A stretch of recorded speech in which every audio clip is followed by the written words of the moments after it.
mà ô mua chi à Nè chỗ này kéo cho nó nằm nó nói nó. Nè đó.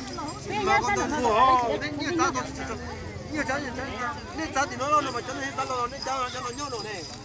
Nè giá đây. Rõ nè rõ. Họ có gì cả mà rõ không được nó thế. Mà cái chị thả lên chạy. Ôi như ngồi đi.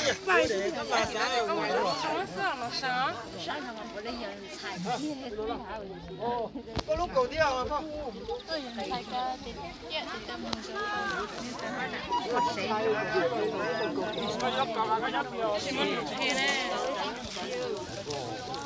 nó cho bà con đó cái gì chỉ cho bà con ấy chơi là tôi lúa còn có tầm mong tôi nói đi cổ nó sẽ được khổ ra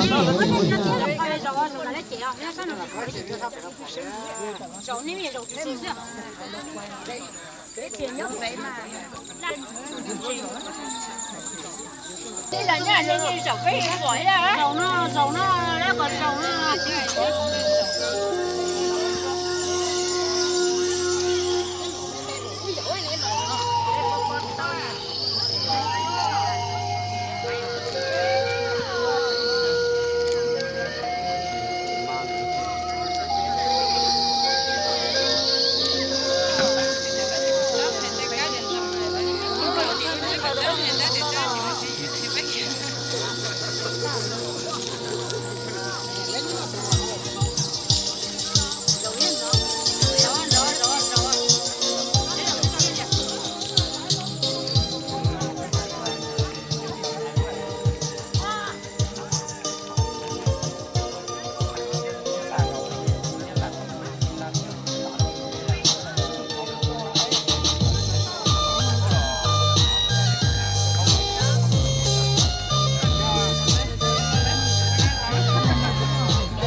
Hãy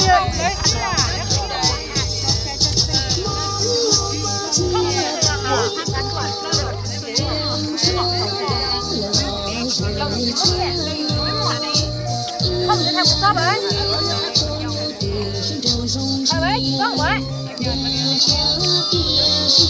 kênh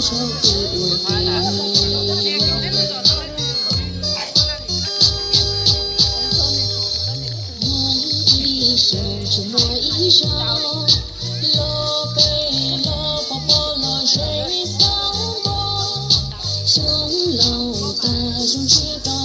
Gõ